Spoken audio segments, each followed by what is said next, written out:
When I look at this rattle, it reminds me of my own journey of self discovery. It's made from little nuts in the Amazon forest. When you find this nut, feels pretty useless, dried, small, insignificant. But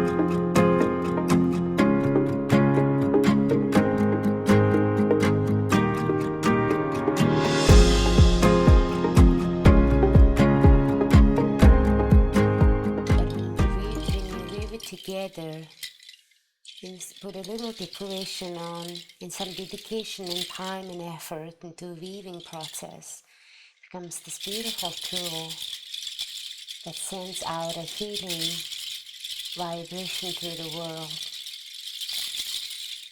Weave your wholeness. This is my story of how I woven myself into wholeness, and this journey still continues. I believe what is outside is also inside.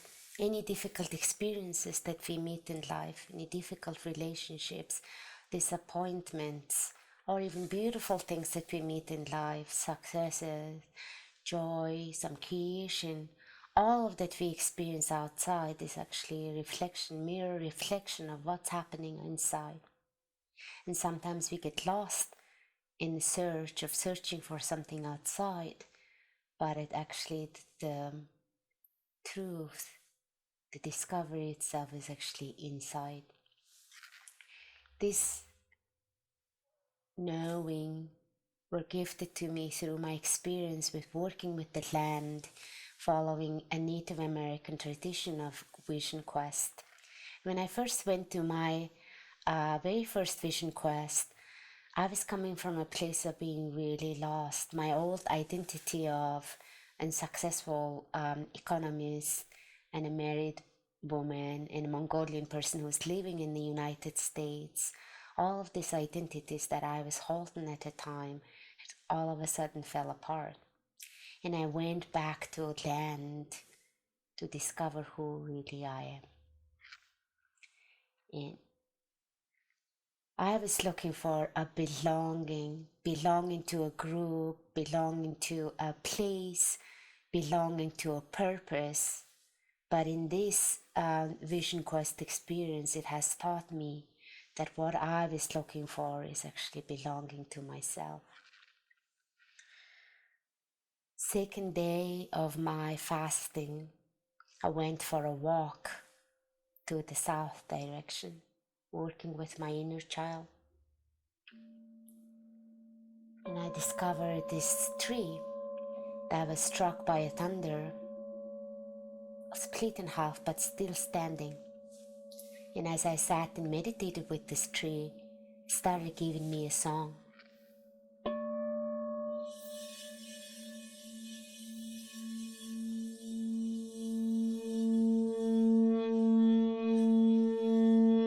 Carry on, child, carry on. Carry on, child, carry on.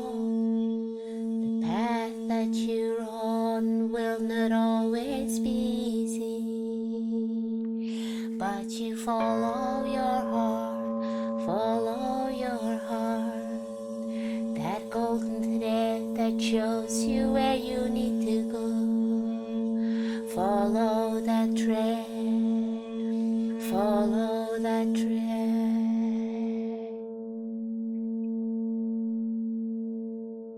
This tree gave me this song, and at the time I didn't think much of it. Then the next day the land gave me a name, a weaver of the golden thread, and I also did not understand what it meant. It took me 2 whole years to fully discover the meaning of the new name and the meaning of that song. I found inside me there was a child who was an orphan. Inside me there was a wise teacher who knew my own truth. Inside me there was a healer who wanted to do good in the world. Inside me, there was a warrior who wanted to defend what is right and light in the world. They were all very functional. They were all very powerful. But one thing that they weren't doing was working together in wholesomeness.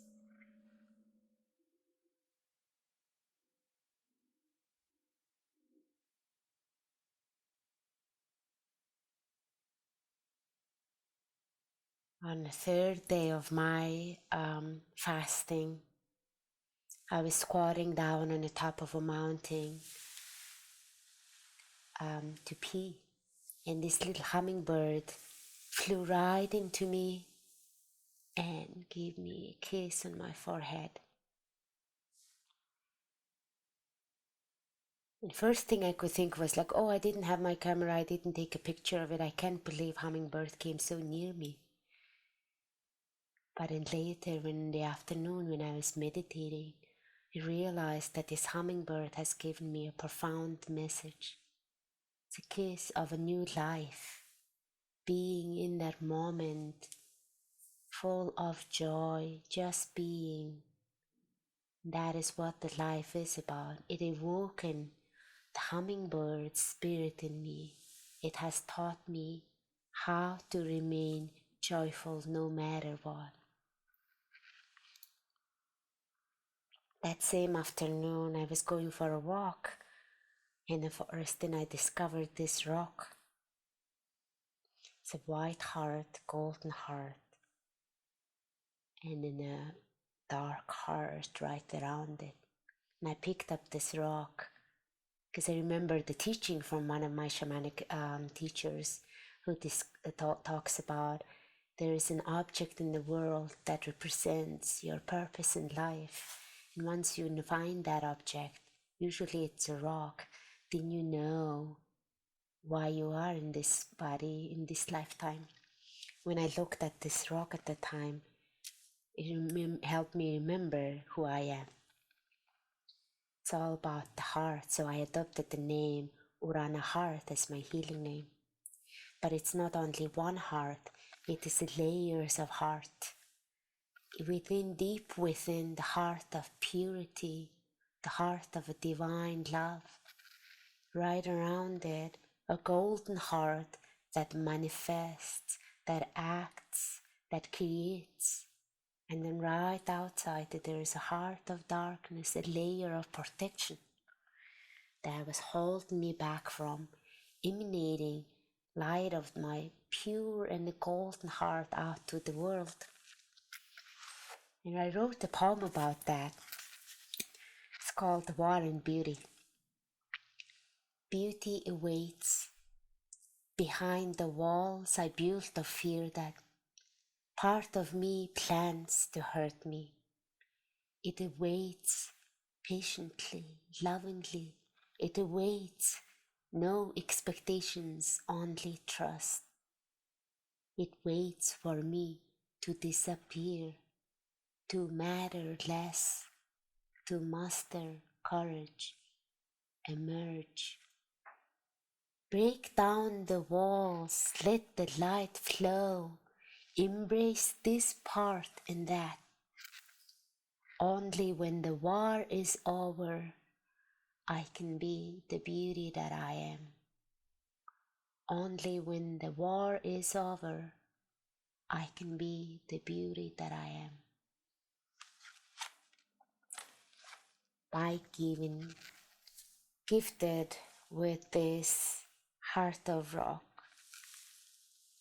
and by getting blessed with the kiss of a hummingbird, I finally declared that the war within me was over and all parts of me can work together, dance together in harmony, no matter what is happening outside. Since then, my journey involved discovering and fully getting to know all parts of me. I discovered amazing instruments to help me do that.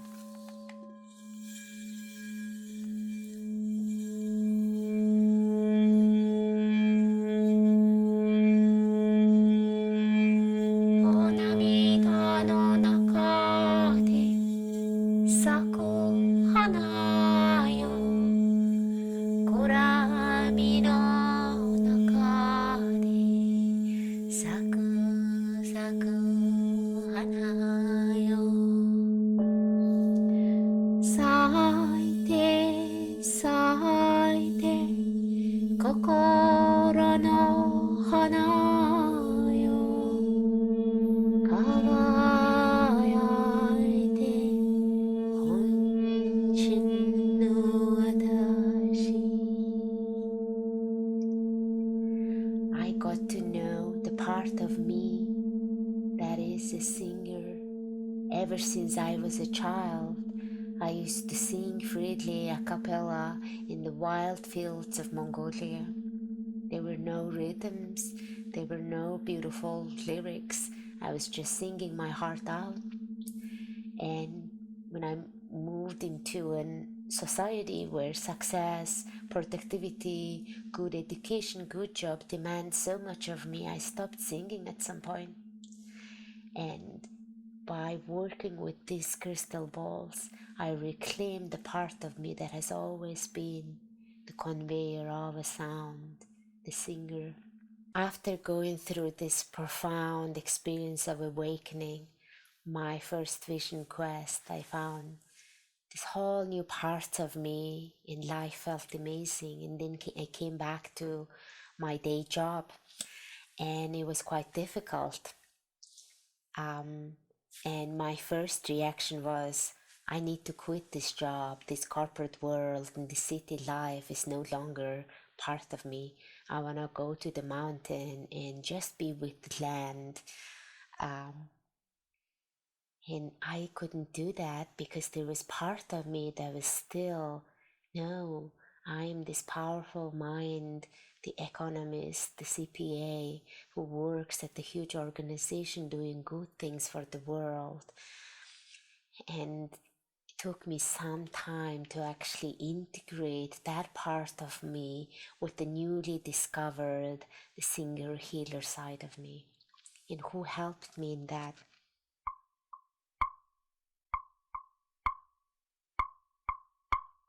Opa guru, opa opa guru, opa guru, opa opa guru, opa guru.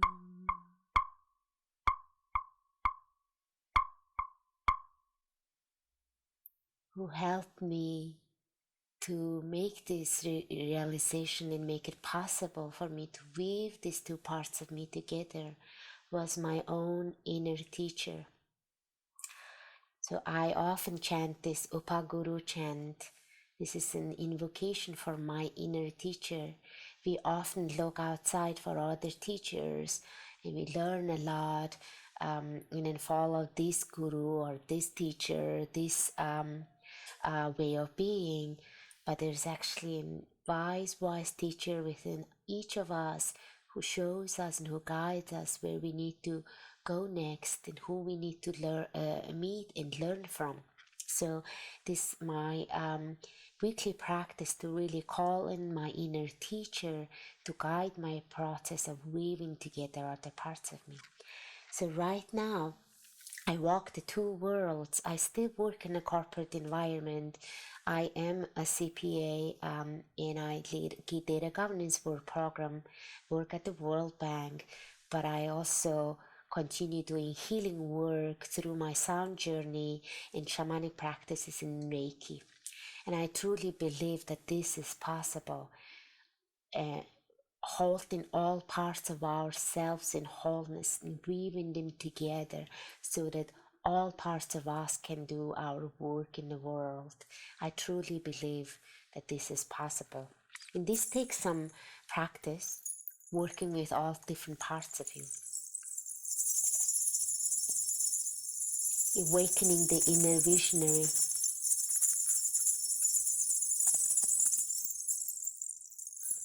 Working with the inner healer, connecting with your own heartbeat.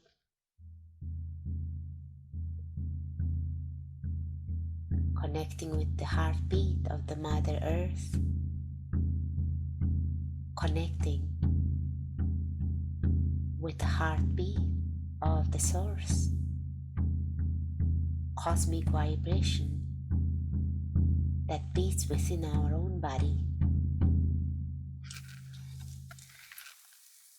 And working with our inner warrior, who tends to be very, very strong in fighting against injustice, fighting against wrongdoings of others, fighting within ourselves. This inner warrior we can activate to hold our boundaries, hold ourselves safe, for all of our parts of ourselves can work together. So working with this inner warrior. And then the last part is working with the inner teacher. My way is to chanting, calling in, awakening the inner teacher. In everyone's way is different. Some of you may like to journal, some of you may like to dance, some of you may like to breathe, whatever your way is. Really awakening these different main parts of us in through daily, weekly, monthly dedication practices, and allowing a space for all other parts of you to emerge, to get discovered, and then work together and collaborate. This journey of weaving my wholeness together wasn't an easy one, and it may not be easy one for any of us. It takes a certain courage. And I describe my own experience of how I summoned this courage inside me in this poem. It's called Rise to Faith. You've been patient, silent, bowing for too long. The spirit of the mighty in you can stay dormant no longer. Wake up, be bold, dance, roar. Raise dust under your feet, remain awake and strong when demons come to wrestle. Dream big, take that step towards your edge. See how your wings grow. Take you to a new height. Even if you fall, there is love waiting underneath, ocean to catch you, hold you, lull you into peace. Don't be afraid of what the worst could look like.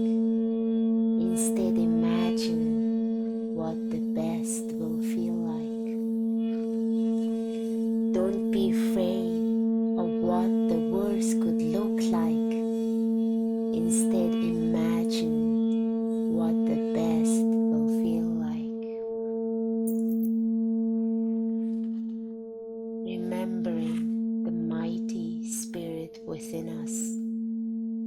Remembering the strength of the four-legged, all the animals. Remembering the vision of the winged ones, and trusting that no matter what happens, there is a love of the community, love of the web of life will be there to catch us, and trusting that process. Because weaving our wholeness together is not an easy, but it is a totally worthy journey. And also, last piece is, don't be afraid of what the worst could look like. Instead, imagine what the best will feel like.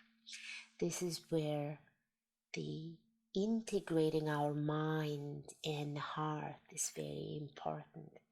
Our mind remembers, strategizes, and keeps count of everything that didn't go right in the past, every hurt and everything that went in good in the past. It's calculating, analyzing, and sometimes it can get in the way of us arriving to our own hearts, while heart is the one that always imagines what it will feel like. The feeling is in the heart and in the body, and worrying or thinking is in the mind. How do we do this practice of connecting or weaving our heart and the mind together? There are many ways, For me, what's helpful is first understanding what forces, what archetypes, what energies reside in our mind versus in our heart. First understanding, and then learning how to hold an inner council within ourselves with the help of the land and an external surroundings. So I often like to hold inner council in a place of nature. Tree can represent your teacher part. A flower can represent your inner child. Flowing river can represent the warrior. And singing bird can represent your visionary. Holding this inner council, asking each of them what teachings, what gifts they bring to the council, and then observing nature that's outside as a mirror of what's you're going inside, and then really integrating those messages within yourself using your mind.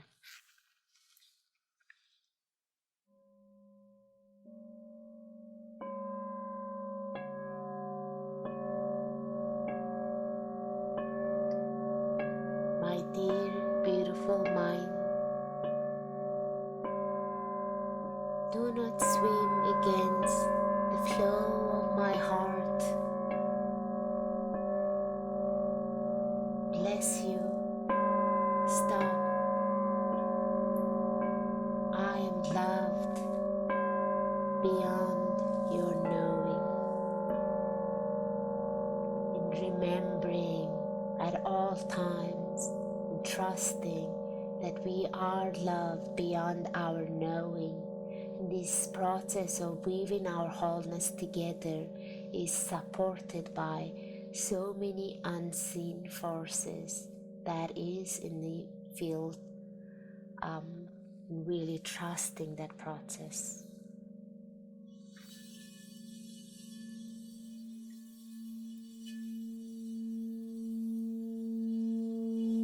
Rest gently, love, for I am with you in every tree.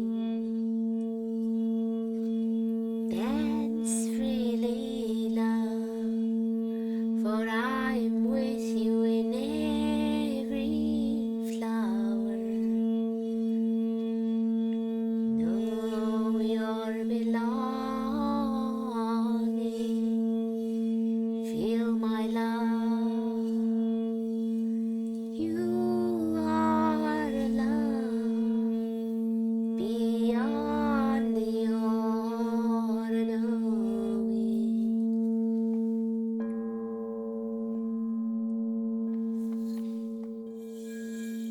Sing freely, love, for I am with you in the rays of the sun.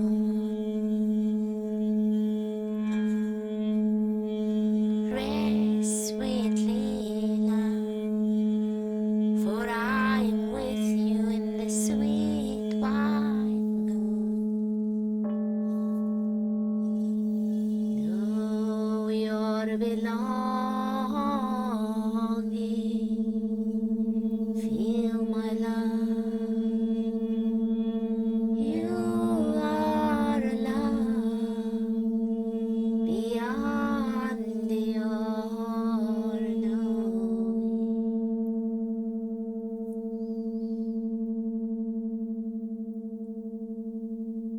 This is a song of Mother Earth, or the Divine Mother, singing to all of us, reminding us how much we are loved and how much of that expression of that love is in everything and everyone we see. And we get to be fully who we are, free, joyful, and courageous in our weaving of your wholeness together process. And I send you much blessings and support in your journey to weave your wholeness. And if any moment, if you have any questions or needing support, please feel free to reach out to me. It will be my absolute pleasure to be partner in your journey of weaving.